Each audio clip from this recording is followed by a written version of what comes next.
Dostum maşinlik kimi? Şu ayak görüyor maşinlik emmezem ben ki. Ha, öyle mi? Kalkmat. Sağda da susar şehirden mara o yük meklik vermeli olayım mara. Akıdır. Ay şu göçüp var yanına. Ay tuğla yoğurtlar sardı. Sağ ol. Allah'tan size de o da yetirdi. Şundan mara azıcık yük meklik vermeli olayım. Bak ayakdayla ne oluyor dost? Bakamın bana. Şundan yoğurla çıksam mı bana? Şundan beyler istemem. Bollonla mesin yanına var, bir saattan geleyim nesip olsa var. Ben azıcık işlem maşa çözeyim. Ondan bir saattan geleyim maşinin bilen zikki deri. Sen bir saatten gelecek oradan da kulun yarısını geç gitmeli var ya.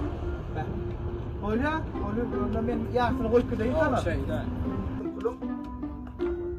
Gece geçsin. Var bir saatten alışalım. Böyle.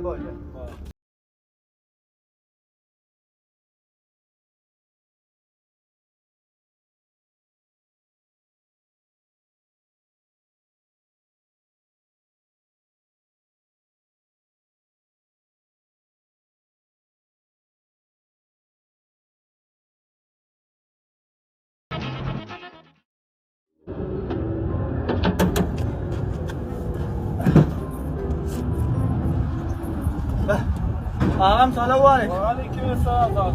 O bir çaktı. Anne kımın şoförlüydü ağam. Ayol şoför sana çağır bitireyim adama şoförü yapmadım. Anne koçun oğlun ne derdi ki? Tirni oturun Oo. ayol şoförde ne olacak? Kim olan ne? O şoförde bir aydan oğlun oğlum. Şoförde ne o şoförde? O şoförde mi? Amine ağam sıyırdım ha. Ay yerini basan ağabey.